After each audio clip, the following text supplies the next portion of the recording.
Welcome back to My Classic Fords, everybody. Tonight I'm just going to do a quick video. I want to take the windshield out. My original plan was to leave it in to kind of hold the roof structure, but I'm no longer going to take this pillar out. I'm going to leave that pillar alone. Originally I thought about chopping it down a little bit and lowering the roof. So my theory was I was going to leave the windshield in until I got that done. I just thought that may help hold it, but I'm no longer going to do that. So I'm ready to take the windshield out. So what I want to do now is I want to come back to about here, and I'll probably cut this drip rail off, but I think I'll keep it attached at the same time. I'm thinking I might cut it off here somewhere. Then I can leave the drip rail and maybe use part of it. I don't know yet. All this framework inside will have to go up until about here. That way I may be able to use the roof metal. I'm not 100% sure, but I'm going to try since it's already all one piece. The windshield. I recently found out today that they are actually quite hard to get here in Canada. I called around and there is no windshields in stock. So I just want to give a shout out to the first guy that made a comment on covering up my windshield, you know, to make sure I didn't get sparks on it. And I want to thank that person because I got all ram jammy and I got excited to start cutting. I pulled all the windows out and got real excited, got ready to cut. Never even crossed my mind about protecting the windshield. And then I thought, you know, oh, well, it's not too big a deal. If I damage it, I'll just get another one and have to live with the price, you know. Just for curiosity, I tried to price one today, and the only thing that is available here in Canada is the rubber. So that is fantastic. So I've just been rubbing my hands over this window. It's in pretty decent shape. The outside is sandblasted, certainly. Inside, I felt all around, and very, very lucky that I didn't hit the window with sparks. So again, the first guy that made a comment about covering up my glass, good on you. Because without doing it, well, I'd be hunting for a windshield. So I'm going to pull that out tonight, and like I said before, you probably won't get much out of me for videos. What I'm going to be up to, I'm going to remove that. And further to what's going on in here, I just wanted to say I'm not welding this completely up or anything until I get the other side in. What I've come up with for the inside of my door is this. And I'm going to cover these up as well. One fellow mentioned maybe I should have come up with something a little more creative here. You know, I think he was probably right. It definitely looks like it's just kind of blocked off. Now that it's done, I think I'm just probably going to live with it. Next one I do, I might do a little bit different.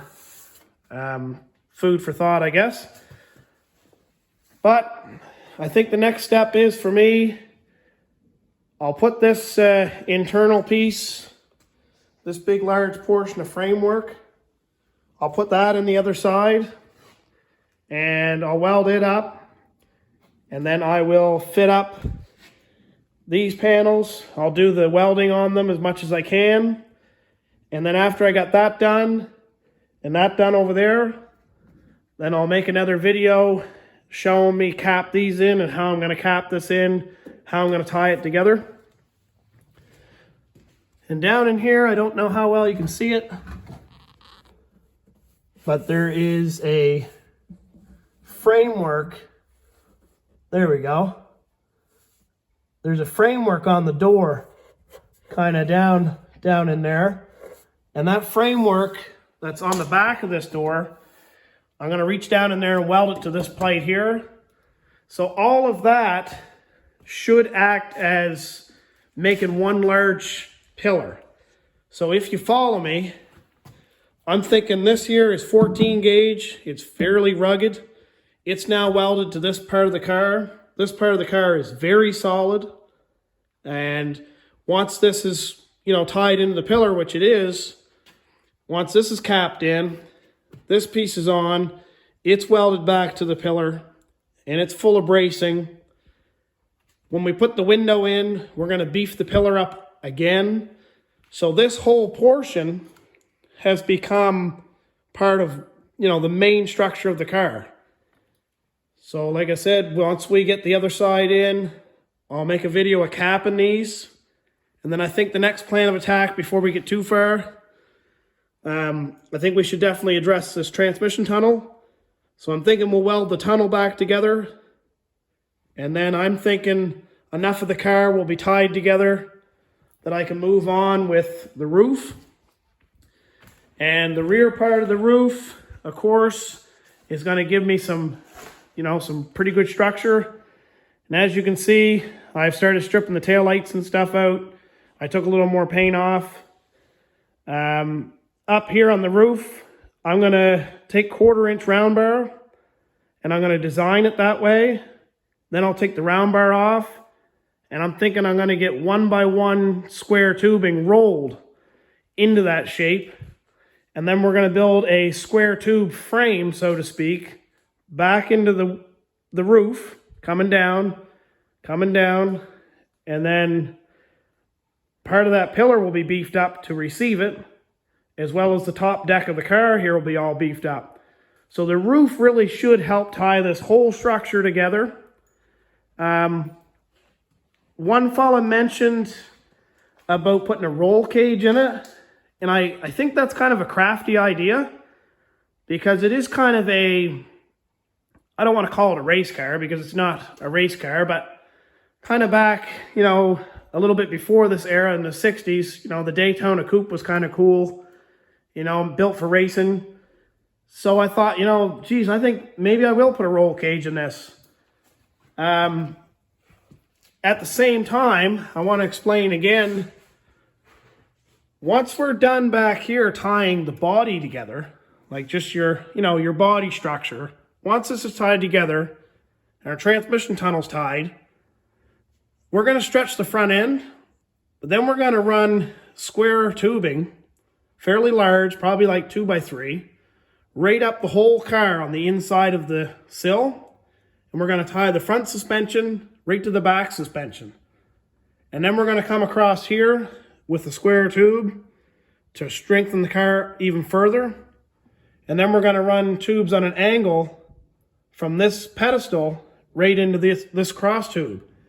So I got a feeling that's going to really strengthen it up. And again, I really like your idea. I forget who it was that commented. I apologize, but it's I try my best to keep up with comments. But they do get away from me sometimes. I'm thinking I want to do a simple roll cage. It's not for racing, but at the same time, I'm thinking if I come up the pillar and over and down this side and run a couple tubes back into the trunk, even just doing that is gonna make this incredibly strong. So I think I will put part of a roll cage in it. I think that would look really cool. It'd be authentic, and it would also really help tie this car together. Because for those of you that know these cars, they're kind of just an empty shell. There's really nothing in them. And I guess the two-door coupe version of this car, actually the body slash chassis wasn't really fantastic as far as strength. So we're going to make this one as strong as we can possibly make it. Well, all right, guys. Well, thanks again for watching. And like I said, it'll probably be a couple days before you hear from me again, but just keep following along, and I thank you very much for the support. You guys have a good night.